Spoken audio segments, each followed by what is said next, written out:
সুবহানাল্লাহ ওয়ালহামদুলিল্লাহ ওয়া লা ইলাহা ইল্লাল্লাহ সুবহানাল্লাহ ওয়ালহামদুলিল্লাহ ওয়া লা ইলাহা। বিগ ব্যাং থিওরির সাথে আল কোরআন কি সাংঘর্ষিক?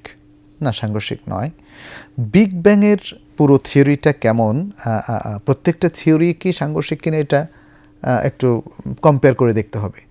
তবে কোরআনের একটা আয়াতের মধ্যে যেটা আছে যে আসমান জমিন এগুলো একসাথে ছিল, আল্লাহ বলছেন তারপরে আমি ফাফাতাকনাহুমা, আমি এগুলোকে বিচ্ছিন্ন করে দিই।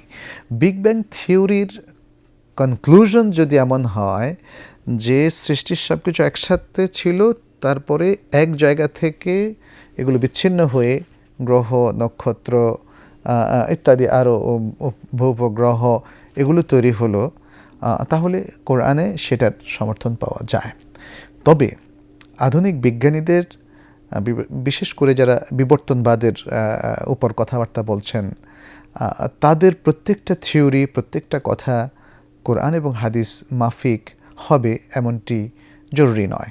কারণ তারা যদি কোরআন হাদিস এর দলিল নির্ভর কথা বলেন তখন অনেক সিমিলারিটি পাওয়া যেতে পারে, এবং তারা যদি অথেন্টিক কোনো সিদ্ধান্তে পৌঁছেন যেটা আসলেই রিয়ালিটি এবং শুদ্ধ, তাহলে এখানেও আমরা লক্ষ্য করছি কোরআন এবং বিজ্ঞানের থিওরিগুলোর সাথে কোনো পার্থক্য নেই।